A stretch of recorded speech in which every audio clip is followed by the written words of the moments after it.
My girlfriend rolled her eyes and said, "You're not my father. I don't need a curfew. After coming home at dawn." I said, "I know." The next night, the door was deadbolted with a note taped to it. What the note said: 31 male, am sitting in my apartment right now, listening to the increasingly frantic knocking that started about 20 minutes ago. My phone's on silent, lighting up like a Christmas tree. Time to type this out while it's fresh. My girlfriend Megan, 28, and I have been together for 2 years, living together for the last 8 months. When she moved in, it felt right. We talked about boundaries, respect, shared responsibilities, adult stuff. She'd been living with roommates before, party girls who treated their place like a 24/7 nightclub.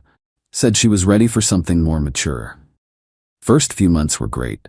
Quiet nights in, cooking together, building something real. Then about 2 months ago, her old roommate Tessa started going through a breakup. Suddenly Megan was needed for emergency girls' nights. Fine, we all need friends during tough times, but emergency nights became regular nights. Twice a week became 4. Coming home at midnight became 2 a.m., became 4 a.m., became not coming home at all sometimes. Last weekend was the breaking point. Friday night, she left around 9 p.m. "Megan, Tessa needs me tonight. Don't wait up." "When will you be back?" "Not sure. Late probably." Didn't hear from her all night. No texts, calls going straight to voicemail. Finally dragged myself to bed around 3 a.m., worried sick. Woke up at 6:30 to the sound of keys fumbling at the door. She stumbled in, shoes in hand, makeup smeared. "Me, where were you? I was worried." Megan, laughing, "God, you sound like my dad." Me, "I texted you 5 times, called twice. Phone died, chill." Saw her phone light up on the counter, definitely not dead. Me, "Look, I'm not trying to control you, but living together means basic respect. A text saying you're safe, some idea when you'll be home." That's when she said it. Rolled her eyes so hard I'm surprised they didn't fall out. "Megan, you're not my father. I don't need a curfew. I'm a grown woman." Me, "I know." She seemed surprised I didn't argue more. Kissed my cheek, mumbled something about needing sleep, and passed out until 2 p.m. Spent Saturday thinking. She was right about one thing. I'm not her father. I'm her landlord. See, this apartment? It's mine. Bought it 3 years ago when the market dipped. Her name's not on the lease, the mortgage, nothing. She sends me $800 a month for her half, which honestly doesn't even cover a third of my actual costs, but I wanted to be fair. Saturday night, she went out again. Didn't even tell me this time, just got dressed up and left while I was in the shower. Found a note with Tessa. "Don't be weird about it." That's when I made my decision. Sunday morning, while she was still passed out, came home around 5 a.m. I went to the hardware store, bought a deadbolt, the kind that only locks from the inside, installed it myself, YouTube University for the win. Also got one of those chain locks for extra security. Sunday night, she left again around 8 p.m. Crop top, mini skirt, the works. Megan, going out with the girls. Me, have fun. Soon as her Uber pulled away, I executed the plan. 1, deadbolted the door from inside. 2, added the chain lock for good measure. 3, typed up a note and taped it to the outside of the door. 4, grabbed my overnight bag, already packed. 5, went out the back entrance. 6, drove to my buddy Connor's place. The note said, "Megan, you're absolutely right. I'm not your father and you don't need a curfew. However, I am your landlord, and I do need a tenant who respects reasonable boundaries. Your belongings will be available for pickup Monday between 2 to 4 p.m. Text me to confirm the time, the guy who's not your father." Currently at Connor's, watching my phone explode. The knocking started about 4:30 a.m. based on my Ring camera footage. She tried her key, realized the deadbolt was engaged, saw the note. The progression was almost poetic. Confusion, checking she had the right door, reading the note multiple times, angry knocking, angry texts, panicked calls, really angry texts, crying on my doorstep, calling friends. It's now 6 a.m. and she's apparently sitting against my door, alternating between sobbing and rage texting. Update 1. Monday afternoon. Holy hell, the entitlement came out in full force. So after she spent 2 hours on my doorstep, yeah, I watched it all on my Ring camera, she finally called an Uber back to Tessa's. That's when the real campaign started. First, the text barrage. I'll summarize because there were literally 127 messages. "This is illegal. You can't just kick me out. I live there. Open the door right now. I'm calling the police. You're abusive. This is because I wouldn't sleep with you last week, isn't it? I'll sue you. My dad's a lawyer. He's an accountant. You can't lock me out of my home. Then came the social media assault. She posted on everything. When your abusive boyfriend illegally evicts you because you have friends, domestic abuse, need help, homeless, tagged me in it too. Within an hour, her squad was all over it. Tessa, Brittany, Jade, the whole crew. Comment, toxic masculinity, controlling behavior, call the police queen, sue him for everything. But here's where she messed up. My ex from college, Lauren, is a property lawyer now. Still friendly, grabbed coffee sometimes. She saw the post and DM'd me. Lauren, saw Megan's post, need legal advice? Me, is what I did illegal? Is her name on the lease? Me, no, she just lives there. Pays me some money monthly. In writing? Me, nope, just Venmos me. She's a month-to-month tenant at best, a guest at worst. You need to give proper notice for eviction in most places, but did you change the locks? Nope, just deadbolted from inside and left through back exit. Her key still works. LOL, that's not eviction. That's just not letting her in at 4 a.m. Technically gray area, but she'd have a hard time proving residency without paperwork. Want me to respond to her post? Nah, I'm good. Monday at 1:45 p.m., she showed up for the pickup window, but not alone. She brought Tessa, Jade, and some dude I'd never seen before, probably meant to intimidate me. Plus her mom Karen, yeah really, on FaceTime. I met them outside with her stuff already in boxes by the door. Didn't let anyone in. Megan, this is ridiculous. Let me in my apartment. It's not your apartment. Never was. Karen, young man, this is highly inappropriate. You can't just throw my daughter out. Me, I'm not throwing her out. I'm choosing not to renew our informal arrangement. Mystery dude stepped forward. Bro, just let her get her stuff, and we can talk about this like adults. Her stuff is right here. All packed. Megan, you went through my things? I packed what was yours. Left anything questionable in the boxes for you to sort. This is probably illegal. We should call the cops. Please do.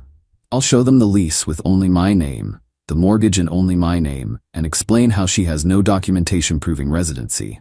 They backed down on that threat real quick, but then Megan played what she thought was her ace. Megan, I've been paying rent.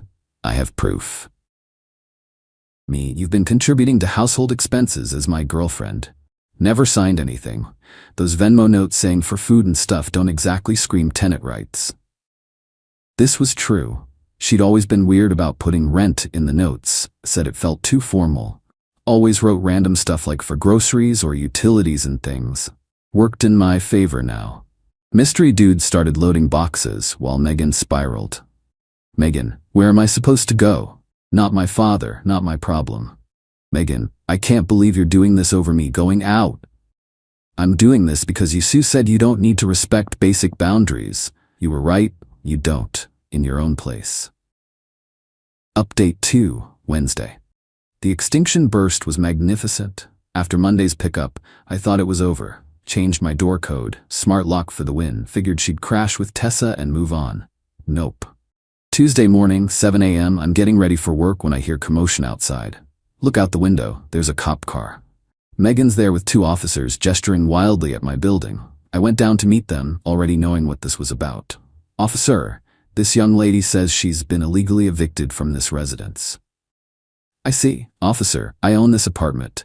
Here's the deed on my phone. She's never been on any lease or legal document. Ma'am, do you have any proof of residency? Lease? Mail with this address? I changed my address to here. Checked the system. When? Like, last month? She'd been living there 8 months and only changed her address last month. Even the cops looked skeptical. Me, she was a guest who stayed over frequently. We broke up. I asked her to leave. Officer 2, do you have any documentation of a landlord-tenant relationship? Megan showed them the Venmo payments. The cops literally zoomed in on the notes. Officer, these say pizza money and for wine and Netflix. This isn't rent. But I lived there. Ma'am, staying somewhere doesn't automatically give you tenant rights. Without documentation, this is a civil matter at best.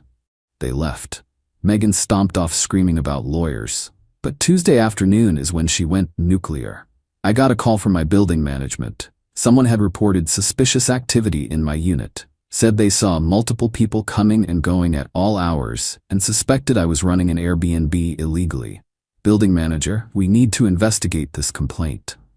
Sure, here's my ring footage from the last month, showing it's just me and my now ex-girlfriend.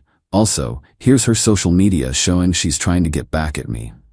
Building manager reviewed everything, saw it was BS, and actually gave Emmy a heads up. Just so you know, she also tried to convince the front desk she still lived here. We had to ban her from the property. Tuesday night, it escalated. She created a TikTok, a whole-ass TikTok about being homeless because my ex is a controlling narcissist. Went mini viral in our city, 50K views overnight. But the comments weren't what she expected. Girl, why didn't you have your name on anything after 8 months? No lease, no mail, sounds like you were a guest who overstayed. Maybe don't come home at 5 a.m. if you want housing security. Team landlord on this one, bah. She dirty deleted it by Wednesday morning. Then came the final boss move. Wednesday afternoon, I get a text from an unknown number. This is Thomas Garrett, attorney at law. I represent Miss Megan Walsh in the matter of her illegal eviction. Please contact me immediately to discuss resolution. I forwarded it to Lauren, property lawyer X. She called me laughing. Lauren, I know Tom Garrett. He's a personal injury lawyer who advertises on bus stops. Did a quick search. He's never handled a housing case in his life. Me, should I respond? I'll handle it. Pro bono, this'll be fun. She sent a beautiful response outlining, no landlord-tenant relationship existed. No lease, no documentation, no formal agreement. Megan was a licensee at best, whose license was revoked. The apartment is my separate property. Any further harassment would result in a restraining order. Within 2 hours, unknown number texts. Upon review, we will not be pursuing this matter. Megan's mom called me directly after that. Different tone entirely. Karen, David, I just found out the whole story. Megan told me you two had a lease together. We didn't.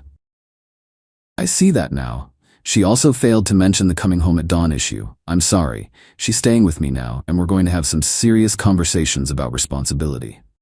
First reasonable thing anyone in that family had said. Update 3, Friday. Just when I thought it was dying down, Megan pulled the ultimate entitled move. Thursday was quiet. Too quiet. Should have known she was planning something. Friday morning, I wake up to 47 missed calls. Not from Megan, from my credit card company. Sir, we're calling about unusual activity on your account. Did you authorize a $3,200 purchase at luxhandbags.com? My blood went cold. Check my credit card app. 5 luxury purchases in the last 12 hours. Designer bags, shoes, jewelry, almost $8,000 total. That's when it hit me. She'd had my credit card info saved on her laptop for when she'd order food for us. Never removed it. Called the fraud department, had everything frozen and disputed. Then texted her. Me, using my credit card is fraud. Return everything or I'm filing a police report. Megan, I don't know what you're talking about. Me, the orders went to Tessa's address, where you're staying. Prove it was me. Okay, filed the police report. Gave them the screenshots of her, basically admitting it.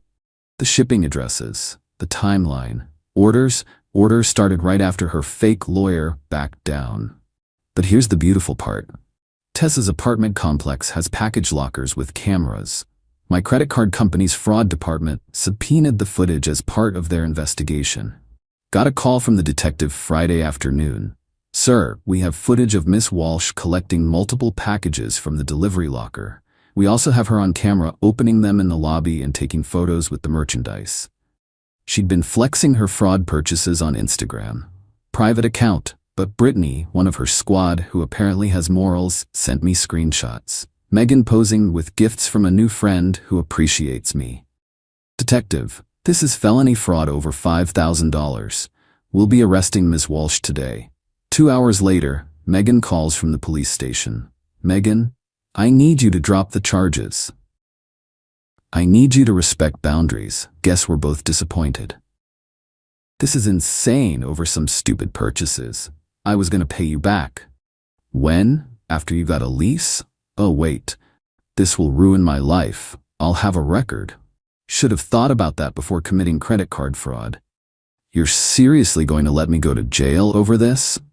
I'm seriously going to let you face consequences for your actions. Novel concept, I know. Her mom called next, begging, then Tessa, then random numbers I'm assuming were other friends, all blocked. But the best part, remember her TikTok that went mini viral? Someone found it and made a response video with her mugshot. POV, you commit fraud because your ex asked you to text when you'll be home. 2.3 million views. Final update, 2 weeks later. The conclusion to this saga is chef's kiss perfect. So Megan got charged with felony fraud. Her parents hired a decent lawyer who got it pleaded down to a misdemeanor with restitution and probation. She had to pay back the $8,000. Her parents fronted it, plus court fees. But the real fallout came from unexpected places. Remember how she was staying with Tessa? Well, Tessa's landlord saw the arrest report. Small community, word travels. Turns out Tessa's lease has a clause about no additional occupants for more than 7 consecutive days without approval, and something about criminal activity being grounds for eviction. Tessa kicked Megan out to save her own apartment. Megan tried Brittany next. Brittany's roommate said absolutely not. Who wants to live with someone who commits credit card fraud when upset? Jade leaves with her boyfriend who said, hell no. She ended up back with her parents in their suburb, 45 minutes away. But it gets better. Megan worked at this trendy marketing firm downtown. Image is everything there. Her boss found out about the arrest. Remember the viral TikTok response? Yeah, her coworkers saw it. They didn't fire her outright, but suddenly she was not a good fit for client-facing roles. Moved to data entry, which she quit after 3 days. But here's the part that still makes me laugh. Last week I'm at the grocery store and run into Marcus, this guy from our friend group who'd always had a thing for Megan. He stops me and goes, Marcus, dude, I'm sorry about everything that went down. Thanks, man. It is what it is. Yeah, I actually asked her out last month and she said she wasn't ready to date because she was focusing on her independence. Me, when last month? Like the week before you kicked her out. So while we were living together? You guys were still together? She said you'd been broken up for months, but she was crashing there temporarily because of lease issues with her old place. The lies, man. The layers of lies. Current status? She's living with her parents at 28, which she used to mock other people for. Lost her friend group when they realized she'd been lying to everyone. Has a criminal record that shows up on background checks. Can't get approved for apartments because of said record. Working retail at a mall near her parents' house. Still posts about toxic exes but has like 12 followers now. Meanwhile, I repainted the apartment and it's never looked better. Started dating this sweet woman from my rock climbing gym who texts when she'll be late. Got a promotion at work. Turns out being well rested improves performance. Learned to install deadbolts and security cameras like a pro. Have a great story for parties. The other night, Connor and I were having beers, and he asked if I felt bad about how everything went down. She said I wasn't her father and didn't need a curfew. She was right, I'm not her father. I don't have to house someone who doesn't respect basic boundaries. What was even on the note, you never said. Oh, just that she was right about me not being her father. I'm her landlord, and her stuff would be available for pickup. That's it. Sometimes the simplest messages hit the hardest. Last I heard through the grapevine, she tells people I manipulated the system to make her homeless. Not that she refused basic communication. Mocked reasonable requests, committed credit card fraud, lied to everyone about our relationship status, expected to live rent-free with zero responsibilities. Accountability is kryptonite to people like Megan. The funniest part? Her Instagram bio used to say, independent woman. Now it says, everything happens for a reason. Yeah, the reason is consequences, babe. Thanks for reading this whole saga. Remember, folks, you're not required to set yourself on fire to keep someone else warm. And if someone shows you they don't respect you or your home, believe them the first time. Also, always use proper lease agreements. And cameras. Lots of cameras.